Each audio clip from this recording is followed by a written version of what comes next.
Please stand.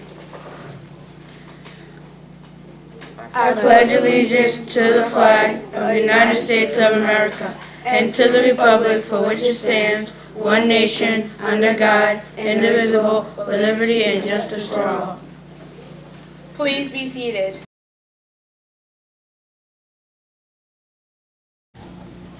Welcome to the Edmund W.Miles Middle School Morning News for November 18th, 2011. Our broadcast is coming to you from the second floor studios of the middle school. If you wish to participate, you can ask your teacher. I can be involved. 21st Century Program.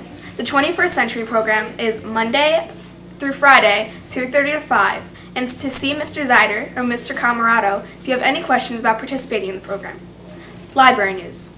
The Scholastic Book Fair is in the library until November 23rd at 12 p.m.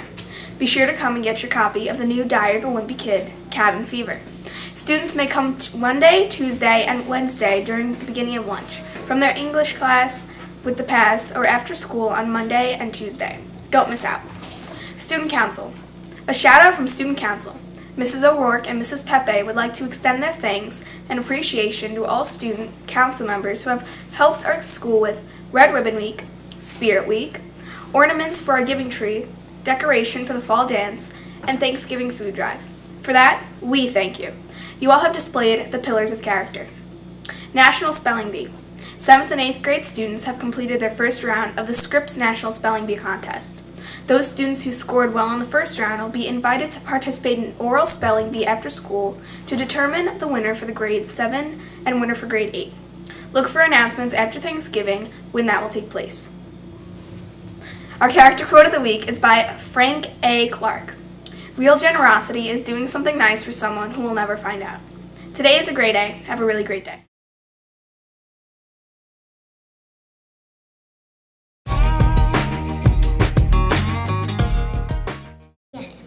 November 17th, National Smokeout Day. When Arthur P. Maloney of Randolph, Massachusetts asked his community to stop smoking for a day in 1971 and donate the cigarette money to college scholarships, the Great American Smokeout was born. By 1977, it became a national event where communities pulled together to help smokers quit. According to the Mayo Clinic, cigarette smokers delivered over 40 known cancer-causing chemicals, poisons, arsenic, cyanide, and 4,000 other substances. 43 of them confirmed carcinogens to the body, which results in 400,000 American deaths yearly from smoking-related diseases.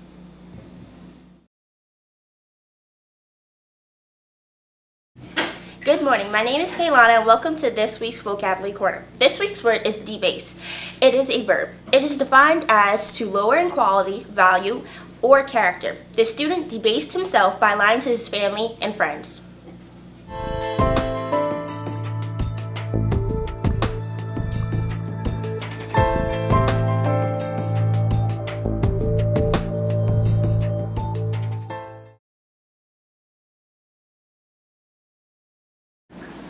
First Thanksgiving was celebrated in 1621 by the Pilgrims after their first devastating year in America.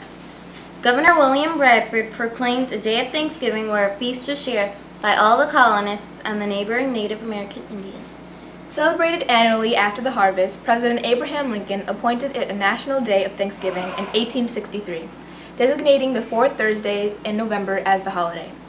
Happy Thanksgiving!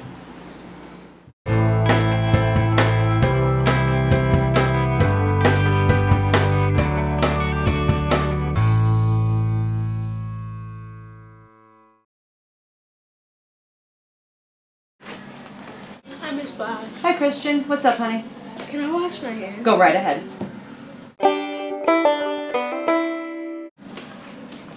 Did you wash? Yes. This is how you wash your hands.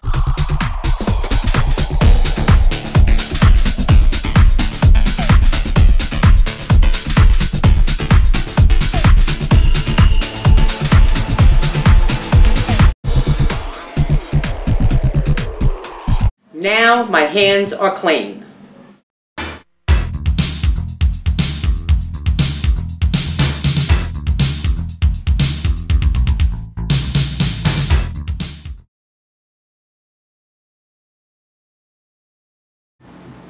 On November 22, 1963, the country's 35th President, John F. Kennedy, was shot and killed by an assassin in Dallas, Texas. He was the youngest president to die in office. Vice President Lyndon Johnson was immediately sworn in as the 36th president.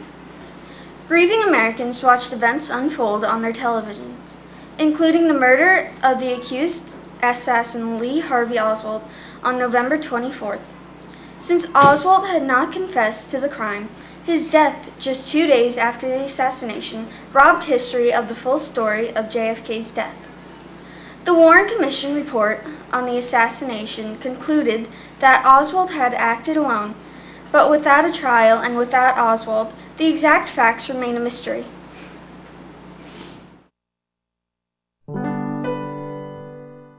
November 19, 1863, Abraham Lincoln delivers the Gettysburg Address. The Battle of Gettysburg in June 1863 is considered a turning point in America's Civil War. Until that point, Lee's Confederate troops had been advancing northward, but at Gettysburg, Pennsylvania, he lost a third of his men and was forced into retreat. Months later, at the dedication of the battlefield and cemetery, President Lincoln used this opportunity to deliver a short but moving speech about American values and the promise of a great united nation, a nation where all men would be equal, regardless of race. The Gettysburg Address. 7 years ago, our fathers brought forth on this continent a new nation, conceived in liberty and dedicated to the proposition that all men are created equal. Now we are engaged in a great civil war, testing whether that nation, or any nation, so conceived and so dedicated, can long endure. We are met on a great battlefield of that war. We have come to dedicate a portion of that field as a final resting place for those who here gave their lives that nation might live. It is altogether fitting and proper that we should do this.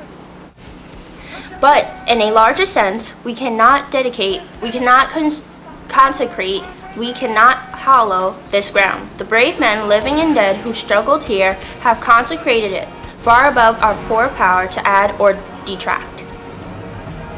The world will little note nor long remember what we say here, but it can never forget what they did here. If for us, the living, rather to be dedicated here to the unfinished work which they who have fought here have thus far so nobly advanced. It is rather for us to be here, dedicated to the great task remaining before us, that from these honored dead we take increased devotion to that cause for which they gave us the last full measure of devotion. That we were highly resolved that these dead shall not have died in vain, that this nation, under God, shall not have a new birth of freedom, and that government of the people, by the people, for the people, shall not perish from the earth.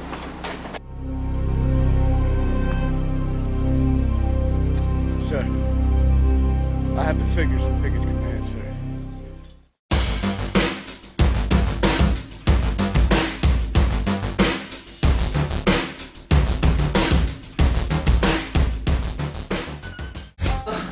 Hey everybody, it's time for some weekend hits. Whether you want to see these movies today or this weekend.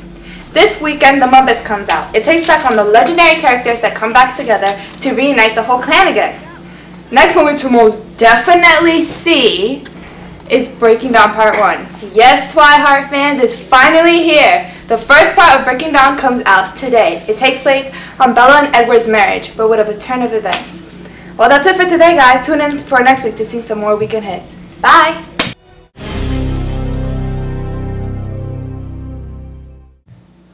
Bully tip number 2. Bullying is a big problem. It can make you feel hurt, scared, sick, and lonely.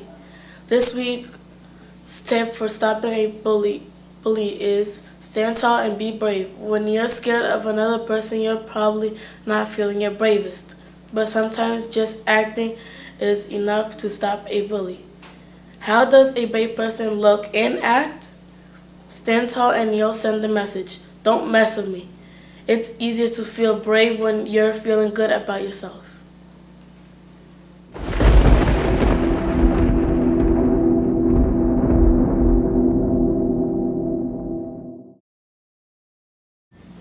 Hi, I'm Janine Hernandez, and this is the weather for this weekend.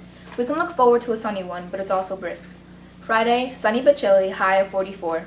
Saturday, mostly sunny, high of 52. Sunday, mild with clouds and sun. Enjoy the weekend and upcoming Thanksgiving.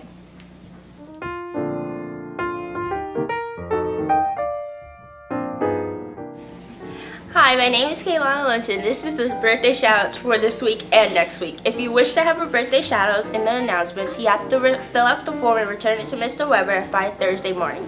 Happy birthday to Ruben Fernandez, Shania Green, Sasha Calvo, Tatiana Lazo, Sam Zoder, Kayla Prize, Dominique Sims, Deja Meredith, Janiyah Williams, Ashley Feria, Kevin Bonilla, and Rael Menon. Happy birthday!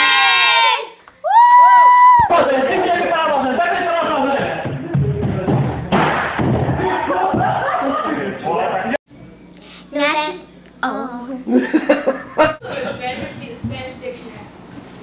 Okay, then what's still? November 19th, 1863. Okay.